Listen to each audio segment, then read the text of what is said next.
Suicide Squad has finally released, bringing an end to 7 years of pre-release development, kickstarting the live service development to come. So, what has that 7 years bought Rocksteady? Well, looking through the internet, the reviews are certainly not great, and the online discourse has become, shall we say, rather rumbly. As bad as all of it looks, take a look at Steam and what do you see? 83% user rating.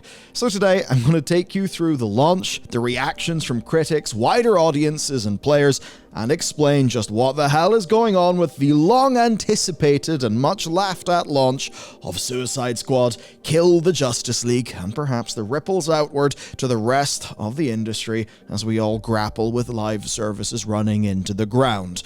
Of course, after the long anticipated return of today's sponsor. There ain't a sponsor, but you can still help us. Hitting the subscribe button essentially gives the algorithm a happy signal. It would really help me out if you subscribe to the channel. Most of our viewers actually aren't subscribed. It's just part of how YouTube works these days. But that gives the algorithm a happy signal, and that means it'll spread our content to more people, and that really helps. Same with the like button. Those things actually do make a dent. They're a great zero-cost way to support the show. It'll take 3 seconds, maybe 5. My end of the bargain, of course, is I will bring my A-game to this show, and I'll also bring my A-game to supporting the team behind this show as best I can so that we can bring you the best news, the best research.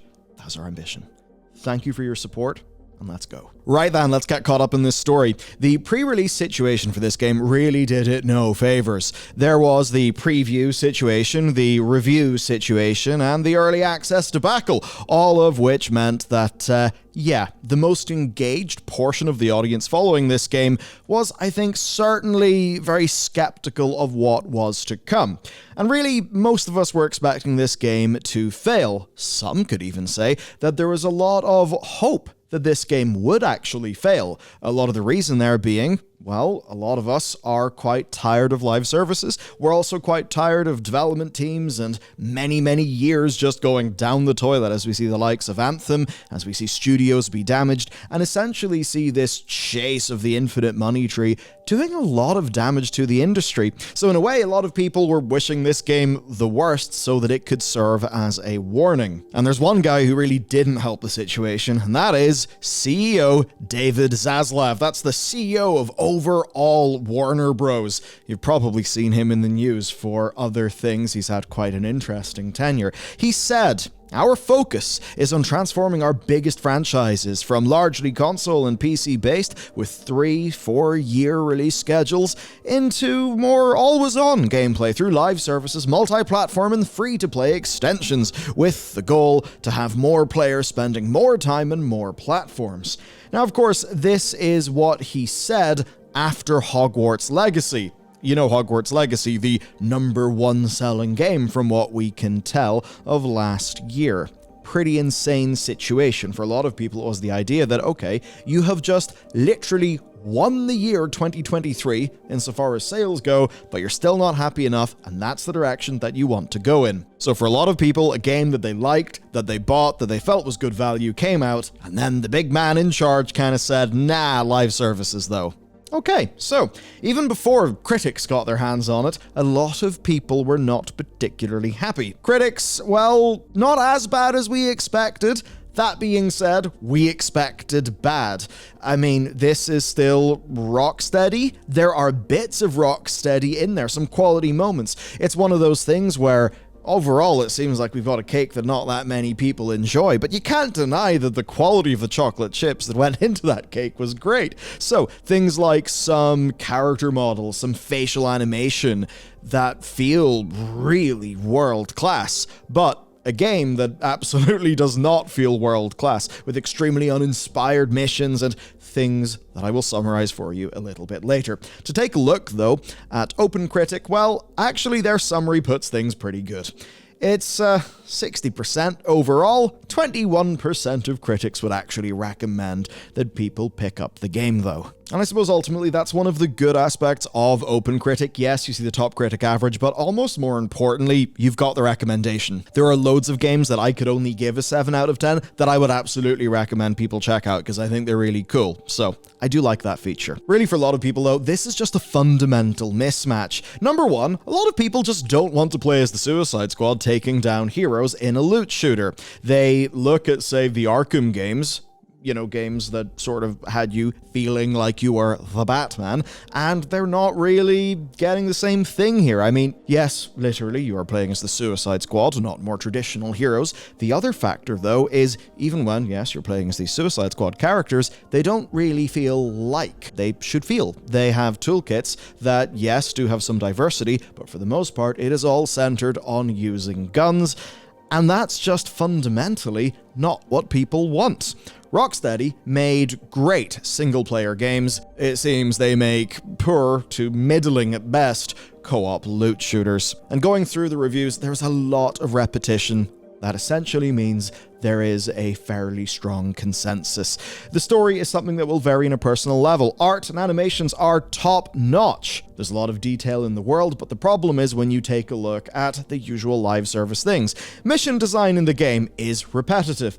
You know, the way back in the day you would play a game campaign and there'd be a lot of very authored feeling content. The biggest example of that is probably the likes of Call of Duty Modern Warfare 2 that said, hey, we will just be set piece after set piece big action movie. But still, even dialing back from that, you would expect fairly authored feeling campaign. One of the things we noticed with open world games though is a lot of the time you just throw some objectives in the map, and I don't know about you, but at least for me, that's usually where my brain switches off when it comes to a lot of games. I want to experience things that have been handcrafted for me by a bunch of game developers, not just objectives plopped on a map. This, unfortunately, is not only the average of that for a live service game, it does indeed be one of the worst examples of that. Then, of course, when it turns into the overt live service endgame, well, as far as those go, it's a pretty damn bad one. To just do some highlights here from IGN, who gave it 5 out of 10, the result is a bit of a mess that doesn't ever impress with its numerous ill-conceived ideas. It's not bad, it's just disappointing. Rocksteady, pioneers of single-player action, chasing already outdated multiplayer trends, a city of tomorrow built on the unstable foundations of yesterday. Yeah, a well-written line that I think conveys exactly what I felt looking across the various different reviews. I think a lot of this is best exemplified by the skill up journey, which went from a preview that essentially was, I played it, as he says, I didn't hate it, which was clearly saying, okay, maybe they could impress me with the final thing, to a scathing review. I've watched the whole thing. A scathing review. I absolutely do not recommend Suicide Squad Kill the Justice League. It's a well put together video. I'd recommend watching it, and it very much outlines the core frustrations that I have with this genre. And in his case, he's actually a bit more predisposed to that genre, being a loot shooter person. I do think, though, the core point of, hey, Borderlands 1 happened 14 years ago, why the hell are we continually running into these problems? That's a strong point that he ends the video with. I would have a quick answer to that, and the answer is fairly simple. I think it is almost all down to production realities, production hell, that sort of thing. I mean, come on, 7 years of development, and what they shipped is what they shipped? There's no way that was the full plan. I have got to imagine this is your standard salvage job, and perhaps at some point, sources from Rocksteady will actually speak out and detail just what the hell was happening here. From what I've just said, you probably think, wow, this is the worst game ever. You might also remember that I said that in Steam it's sitting at an 83% user score. So let's dive into that. There are some optimists. Writing for Video Games Chronicle, Jordan Midler framed it as essentially not being anywhere near as bad as people expected it to be, saying that it actually does have some promise, even though it does come with some caveats. And that is something that we'll pick up later with those Steam reviews. Overall, then, the idea is critics are not impressed. The ones who liked it, or were at least a little bit more positive towards it, they still were saying, look, this is not perfect, there's a lot of caveats. The thing, though, is, critics and audiences do not always align. Let's take a look at another game, Palworld, 69 for its critic average, which is 9 points higher than Suicide Squad. Critic recommend, 44%. Okay, that's double of Suicide Squad, but it's still not a very good recommendation. Oh yeah, also 19 million players. And we've got a deep dive into that coming out, I believe, tomorrow or the day after. Onward to the players then. Now, you would think that this game legitimately committed crimes against people, just given what the discourse has actually been like. The thing is, though, the data is, well, a little bit different. If you take a look at Metacritic, you can see the negative ratings are like nearly double that of the positive ratings in terms of quantity. Now, I bring this up not because I think user ratings in Metacritic are particularly useful. I bring it up because, well, they are useless. You don't need to have bought the game to leave a rating there. Do you know where you do need to have bought a game to leave a rating? Well, Steam. That's where things are a little bit different. So to take a look at this game, it's got 4,268 players, a 24-hour peak of just shy of 13,000, and an all-time peak of just over 13,000. The thing is, though, if you actually go to the Steam page, you'll see something that could legitimately be shocking to you. 83% of user reviews are positive, of 3,000 reviews. Now that absolutely is a statistically significant number there. It has not dropped below 80% since its launch, and the thing is, despite constant allegations, there is no evidence. Like, we looked, there is no evidence of Steam deleting reviews. This is something we have been actively monitoring since launch. The ratio is staying essentially the same, but the total number of reviews keeps on climbing. So that means that a supermajority of players who buy the game appear to be publicly comfortable saying, no, I liked it, and they're giving it a positive review. Now, this is just Steam, and hey, even though the small number of people that bought it in Steam are having a good time, I mean, taking a look at those numbers, yeah, it's clearly not a humongous number of players overall. But let's go and take a look at some other data sources where this gets even more interesting, because Suicide Squad Kill the Justice League was the third biggest game on the United Kingdom PlayStation Store. Yeah, it's just sitting there above Call of Duty. Over in the United States, well, it is just behind Fortnite, just ahead of NBA, and 2 places ahead of Call of Duty. That is based on YouTube videos, articles, reviews, and general public consensus, a somewhat surprising thing. Yet there it is, actually doing fairly okay on those rankings. And again, this isn't some game that you just, get for free in PlayStation Plus or anything like that. This is a game that you have to put down some money on and actually buy.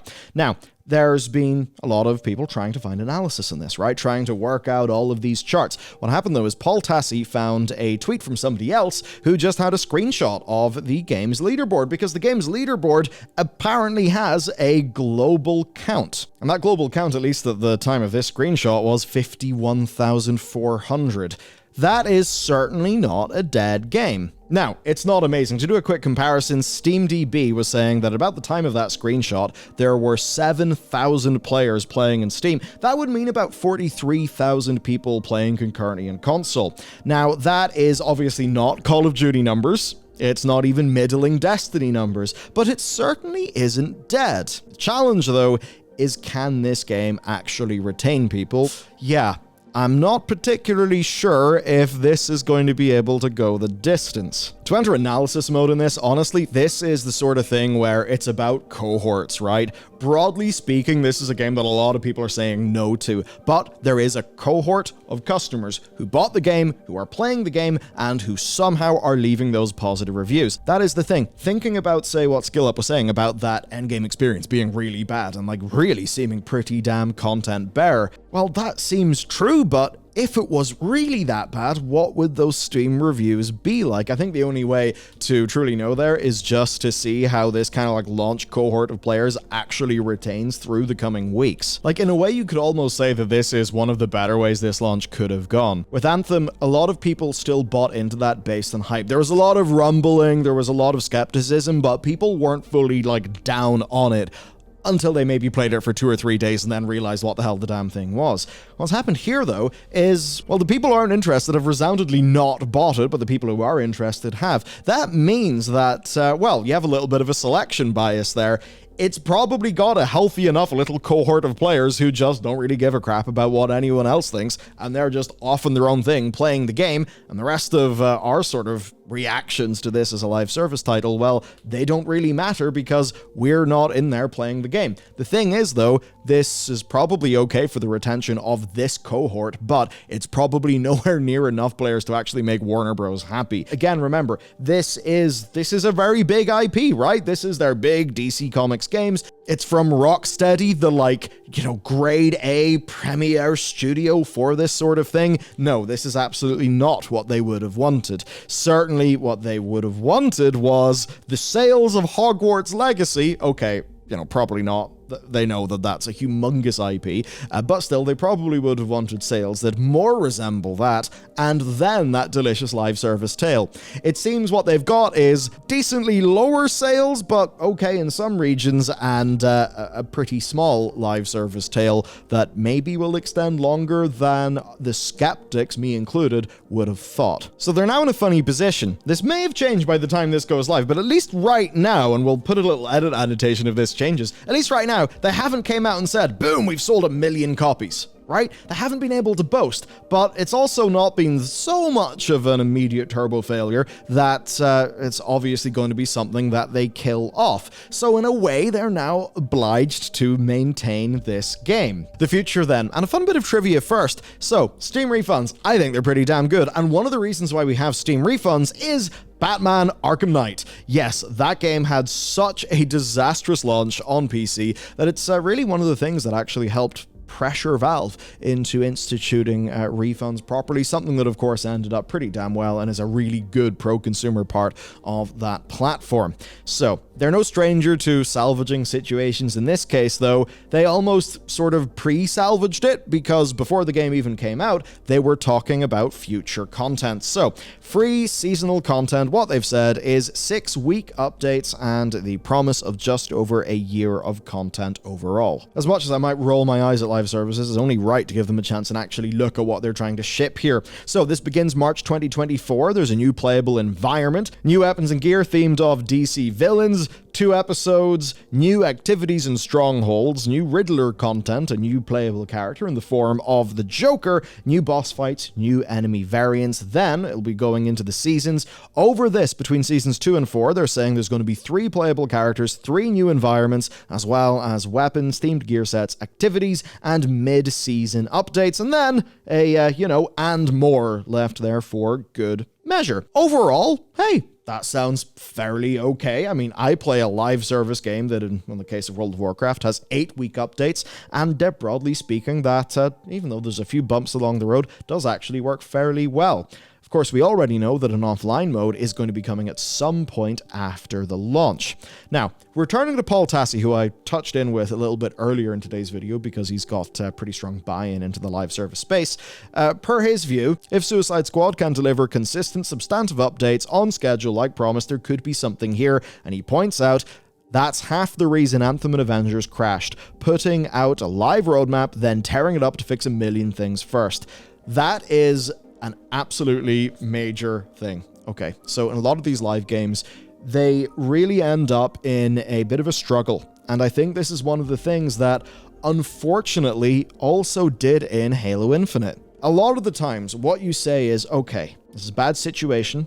I could flail about and inefficiently try to stick to the original plan, even though it's kind of built on House of Cards, and this is all pretty rough. In the case of those other games, those developers said, right, this is screwed, it won't work. We need to delay the roadmap so that we can actually ensure the foundation is decent. Then we'll do the roadmap, then there will be content. Of course, by the time, in the case of Anthem, do you remember the much vaunted cataclysms? Yeah, they weren't particularly great, were they? And that was really the death of Anthem. Essentially, this is a game that is not totally screwed. It's one of the points that Paul makes, and certainly even going through like a lot of what Skill Up is talking about, looking at some of the build craft and stuff that is available. Like, there are parts of the loot shooter sort of itemization driven game that they've actually got down fairly well, that people can experience and have pretty good build craft with. That's really good. That's the sort of fundamental that some of those other games totally screwed. So, if they can provide that content, in a way, it's just that thing of, hey, your snowball rolling down the hill. Usually what happens is, it rolls down the hill isn't made of snow, the snowball just gets smaller and smaller, and then the bloody thing is gone. Because, guess what happens? At best, you retain players well. It's very hard to actually get new players in. So really for them, the challenge is just going to be, can we retain our current players so well that they then, via word of mouth, tell their friends the game is actually worth their attention? Then their goal would be to do sales events, that sort of thing, to get more people in the door. And ultimately, that's the way that this game could be saved. So where do we stand after this whole thing? Well, overall, we just don't want more live services, or at least not ones like this, where it just feels like a humongous number of compromises everywhere. That being said, it is an interesting situation because there is a core audience here who have actually shown up for the game. The question is, will they actually be retained? We then have the two other key stakeholders here, the developer and the publisher. For Rocksteady, well, if you went there because you liked the Arkham games, you probably didn't spend the last 7 years making an Arkham game. That might make you sad. And the future prospect certainly is not more Arkham games, it is running a live service, which just means content into the content machine. I think that could be pretty rough for that studio, especially given, I mean, come on, 7 years in one game, that has got to tire staff out. And that sort of like team management thing, right? People being tired. I mean, after 7 years, this is a natural point for people to want to move on. I would certainly wonder if that would pose some risks to the live service. As for Warner Bros. Games, well, they've committed to it. I mean, they spent 7 years of whatever Rocksteady's burn rate is building this game. They spent whatever the hell they spent marketing it. They are deeply in. I extremely doubt that they've made any of their money back, right, in any sort of real substantial state. I mean, I'm sure this has sold like a lot of copies, at least insofar as like games go, but they haven't been out there boasting that they've sold 1 million copies or anything like that. So now it's a bit weird. They will have to not flinch. They will have to commit to this game for a long time and actually ship really damn good updates, and that's all going to be very expensive. The question then is, what do? Do they just fill out their final year and move on?